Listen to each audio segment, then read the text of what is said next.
तो आज के इस वीडियो में आपको पढ़ाने वाला हूं वॉरेन हेस्टिंग्स का इतिहास। देखिए, वॉरेन हेस्टिंग्स से पहले जितने भी गवर्नर हुए थे बंगाल में, उन सभी के बारे में आपको पढ़ा चुका हूं। अगर आपने वो वीडियो नहीं देखा है तो वो वीडियो आपको इस वीडियो के अंत में मिल जाएगा, तो उसे आप ज़रूर देखें, क्योंकि जो प्रारंभिक इतिहास है मैंने उसकी चर्चा उसी वीडियो में की है। तो आइए इस वीडियो की शुरुआत करते हैं और पढ़ते हैं वॉरेन हेस्टिंग्स का इतिहास। तो वीडियो की शुरुआत यहां से करेंगे, वॉरेन हेस्टिंग्स का इतिहास।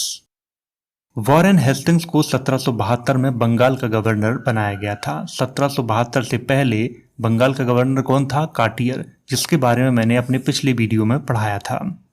उस समय वॉरेन हेस्टिंग्स के सामने कई समस्याएं थीं, लेकिन जो दो समस्याएं थीं वो सबसे प्रमुख थी। पहली थी कि ईस्ट इंडिया कंपनी में जो भ्रष्टाचार फैला हुआ था उसको समाप्त करना, और दूसरी जो समस्या थी कि बंगाल में उस समय जो अव्यवस्था फैली हुई थी उसको सही रास्ता दिखाना। और इन्हीं दोनों समस्याओं को खत्म करने के लिए वॉरेन हेस्टिंग्स को बंगाल का गवर्नर बनाया गया था। तो अब बात करते हैं वॉरेन हेस्टिंग्स के सुधारों पर। वॉरेन हेस्टिंग्स ने सबसे पहला कार्य किया था, द्वैत शासन को समाप्त कर दिया था। द्वैत शासन का मतलब है कि दोहरा शासन। एक तरफ बंगाल के नवाब शासन कर रहे थे तो दूसरी तरफ ईस्ट इंडिया कंपनी शासन कर रही थी। तो यहाँ पे द्वैत शासन की जो व्यवस्था थी उसको समाप्त कर दिया था वॉरेन हेस्टिंग्स ने। बंगाल के अल्पवयस्क नवाब नज्म उद दौला की संरक्षिका मुन्नी बेगम को नियुक्त कर दिया गया था, जो मीर जाफर की बेगम थी। और नंद कुमार, जो मीर जाफर के मंत्री थी, उनके पुत्र गुरुदास को उसका प्रबंधक बना दिया गया था। नवाब को शासन भार से मुक्त कर दिया गया था और उसकी पेंशन भी 32 लाख से घटा के 16 लाख कर दी गई थी। यहाँ पर नवाब का शासन खत्म कर दिया गया था और जो शासन का पूरा जो जिम्मा था वो ईस्ट इंडिया कंपनी के पास चला गया था। उस समय नाइब दीवान के पद पर मोहम्मद रजा खान थे और सिताब राय थे, तो उनको उनके पदों से हटा दिया गया था। और पदों से हटाने के बाद भी उन पर भ्रष्टाचार का मुकदमा चलाया था वॉरेन हेस्टिंग्स ने। इसके बाद दीवानी का जो काम था वो ईस्ट इंडिया कंपनी को सौंप दिया गया था। प्रत्येक जिले में माल गुजारी कर वसूलने के लिए अंग्रेज कलेक्टर नियुक्त किए गए थे। मुर्शिदाबाद से राजकोष को हटा दिया गया था और राजकोष को कलकत्ता में स्थापित किया गया था। यहाँ पर मैं कलकत्ता यूज कर रहा हूँ, वैसे आधुनिक नाम कोलकाता है, ये आपको यहाँ पे ध्यान रखना है। मैं पुराने नाम ही यूज कर रहा हूँ। वॉरेन हेस्टिंग्स के द्वारा नमक, पान, तंबाकू और सुपारी के अलावा अन्य सभी वस्तुओं पर सभी भारतीय और अंग्रेजी व्यापारियों के लिए 2.5% चुंगी निश्चित कर दी गई थी, क्योंकि उससे पहले चुंगी निश्चित नहीं थी। वॉरेन हेस्टिंग्स के द्वारा ही चौकियों का अंत किया गया था, क्योंकि जमींदारों ने अनेक स्थानों पर चौकियों की स्थापना कर रखी थी, जो व्यापारिक माल के आने जाने में अनेक रुकावटें डालती थी। तो यहाँ पर थोड़ी सी बात कर लेते हैं चौकियों के बारे में। देखिए, ये चौकियाँ कौन बनाता था? ये जमींदार बनाते थे। और क्यों बनाते थे? क्योंकि जो बाहर से माल आता था या जाता था तो उस पे चुंगी कर लेते थे ये, तो वो चौकियाँ इसीलिए उन्होंने बना रखी थी। तो उन चौकियों का भी अंत वॉरेन हेस्टिंग्स ने कर दिया था। वॉरेन हेस्टिंग्स ने सभी चौकियों का अंत करने के बाद केवल 5 स्थानों पर चौकियां बनाई थीं, कलकत्ता, हुगली, मुर्शिदाबाद, ढाका तथा पटना में। यहाँ पे ये 5 चुंगियां किसने बनाई थी? वॉरेन हेस्टिंग्स ने बनाई थी। और ये क्यों बनाई थी? क्योंकि इससे व्यापार के क्षेत्र में जो रुकावटें आ रही हैं उनको खत्म किया जा सके। वॉरेन हेस्टिंग्स ने व्यापारियों को आर्थिक सुविधाएं देने के लिए कलकत्ता में एक बैंक की भी स्थापना की थी। वॉरेन हेस्टिंग्स ने दस्तक प्रथा का अंत किया था। इससे चुंगी कर की आय सीधे कंपनी को प्राप्त होने लगी थी। तो यहाँ पे बात करते हैं दस्तक प्रथा के बारे में कि दस्तक प्रथा क्या थी। 1717 में फर्रुखसियर ने एक शाही फरमान जारी किया था अंग्रेजों के नाम, और उस शाही फरमान से क्या हुआ था कि अंग्रेजों को मुफ्त में व्यापार करने की छूट मिल गई थी। उनसे चुंगी कर नहीं लिया जाता था, लेकिन अंग्रेजों का माल जब भी आता था या जाता था तो ईस्ट इंडिया कंपनी क्या करती थी कि एक पत्र जारी करती थी। उस पत्र को जब दिखाते थे तो उनसे चुंगी कर नहीं लिया जाता था। तो इसी व्यवस्था को क्या कहा गया था? दस्तक प्रथा कहा गया था। लेकिन वॉरेन हेस्टिंग्स ने क्या कर दिया था कि इस प्रथा का अंत कर दिया था, और इससे जो आय प्राप्त होने लगी थी वो सीधे ईस्ट इंडिया कंपनी के खाते में जाने लगी थी। इस प्रथा को समाप्त करने के बाद सभी लोगों को व्यापार करने का अधिकार मिल गया था। वॉरेन हेस्टिंग्स ने नमक और अफीम के व्यापार पर सरकारी नियंत्रण लगा दिया था। इनका व्यापार ठेके पर उठा दिया गया था। कंपनी के कर्मचारी अपना व्यक्तिगत व्यापार भी करते थे, परंतु वॉरेन हेस्टिंग्स ने उस पर कठोर प्रतिबंध लगा दिए थे।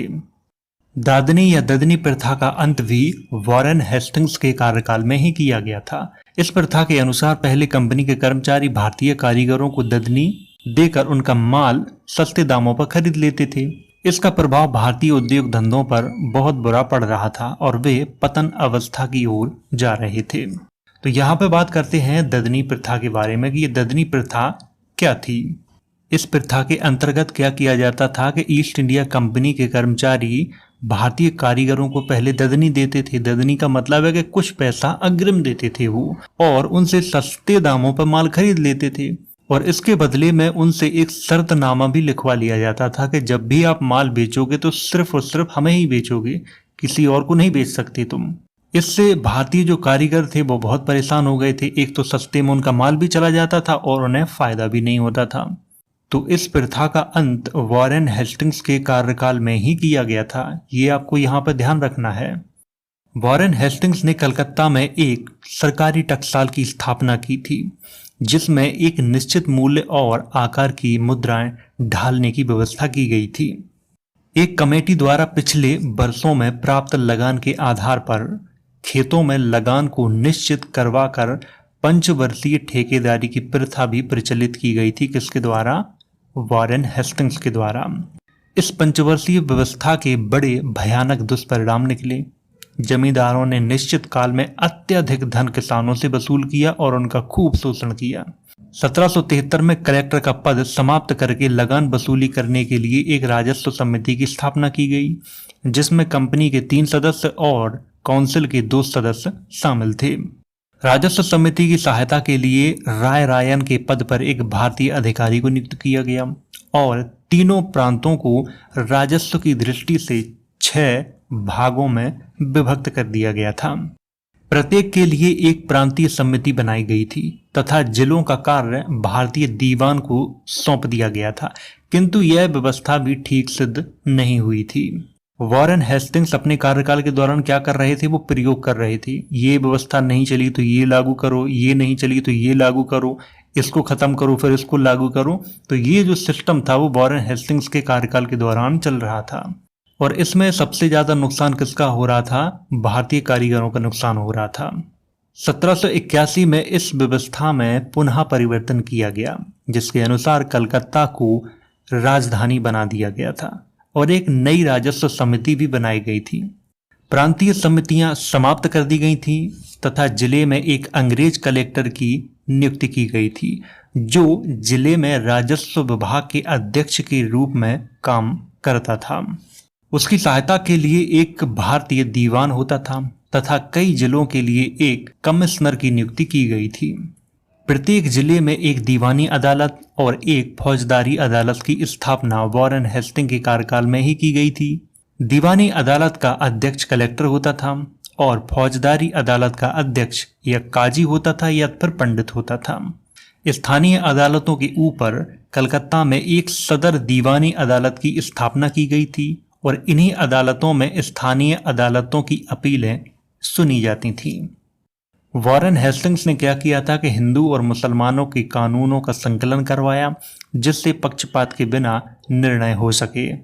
अपराधियों को पकड़ने के लिए वॉरेन हेस्टिंग्स ने प्रत्येक जिले में फौजदारों की नियुक्ति भी की थी।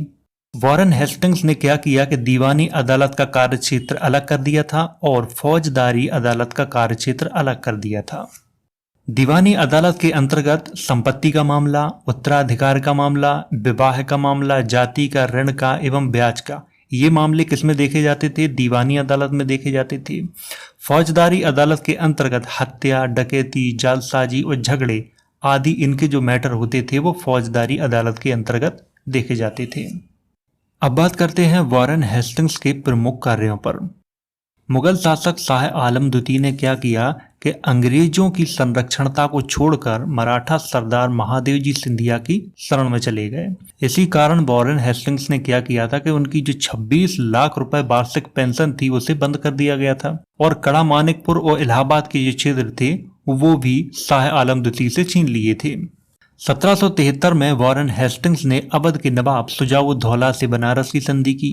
और इस संधि के अनुसार वॉरेन हेस्टिंग्स ने क्या किया था कि कड़ामानिकपुर और इलाहाबाद का जो क्षेत्र था वो शुजा उद दौला को 50 लाख रुपए में बेच दिया था।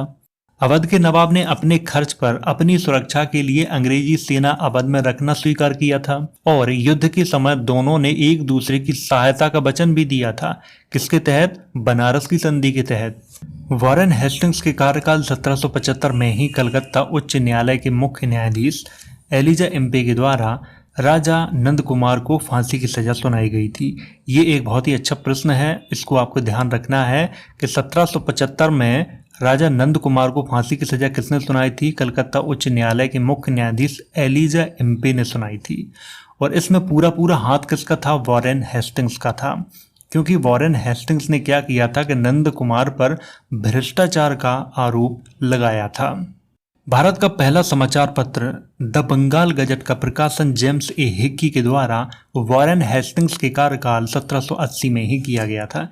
ये भी एक बहुत ही अच्छा प्रश्न है, इसको भी आपको याद रखना है कि भारत का पहला जो समाचार पत्र था द बंगाल गजट, इसका प्रकाशन किसने किया था? जेम्स ए हिक्की ने किया था। और कब किया था? 1780 में।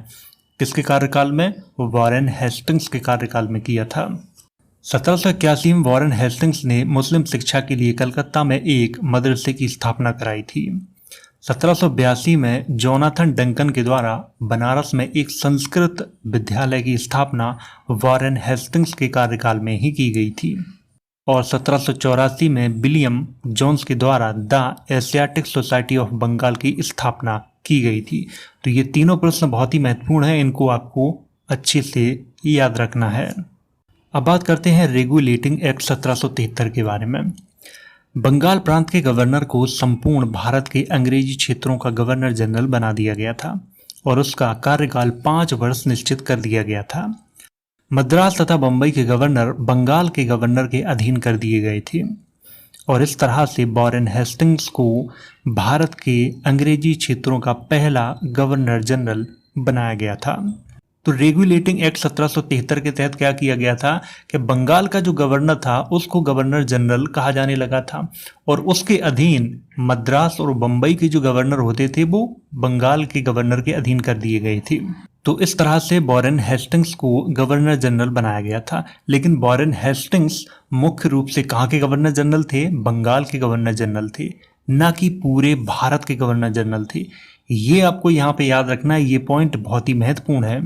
गवर्नर जनरल के शासन कार्य में सहायता देने के लिए 4 सदस्यों की एक काउंसिल भी बनाई गई थी और सदस्यों की अवधि 4 वर्ष निश्चित की गई थी। 1774 में रेगुलेटिंग एक्ट के तहत ही कलकत्ता में एक उच्च न्यायालय की स्थापना की गई थी, जिसमें एक मुख्य न्यायाधीश तथा 3 अन्य न्यायाधीश नियुक्त किए गए थे। इस उच्च न्यायालय का मुख्य न्यायाधीश एलिजा एम्पे को नियुक्त किया गया था। कंपनी का कोई भी कर्मचारी बिना लाइसेंस प्राप्त किए निजी व्यापार नहीं कर सकता था और न ही किसी से भेंट तथा उपहार ग्रहण कर सकता था। गवर्नर जनरल और उसकी काउंसिल को उच्च न्यायालय के अधीन कर दिया गया था। गवर्नर जनरल और उसकी काउंसिल द्वारा पारित किए गए समस्त कानून तब तक वैध नहीं माने जा सकते थे जब तक उनको उच्च न्यायालय में रजिस्टर्ड न करा लिया जाए। तो ये सारे नियम किसके तहत तय किए गए थे? रेगुलेटिंग एक्ट 1773 के तहत तय किए गए थे। अब बात करते हैं पिट्स इंडिया एक्ट 1784 के बारे में। रेगुलेटिंग एक्ट के दोषों को दूर करने के लिए 1784 में पिट्स इंडिया एक्ट को पारित किया गया था। भारतीय मामलों के लिए 6 कमिश्नरों का एक बोर्ड स्थापित किया गया था, जिसका नाम बोर्ड ऑफ कंट्रोल रखा गया था। भारत में गवर्नर जनरल की काउंसिल के सदस्यों की संख्या 4 की जगह 3 कर दी गई थी और इनमें एक स्थान सेना अध्यक्ष को दिया गया था। मद्रास और बंबई की सरकारों को पूरी तरह से बंगाल सरकार के अधीन कर दिया गया था। फरवरी 1785 में पिट्स इंडिया एक्ट के विरोध में वॉरेन हेस्टिंग्स ने त्यागपत्र दे दिया था और वॉरेन हेस्टिंग्स का कार्यकाल 1772 से 1785 के मध्य में था।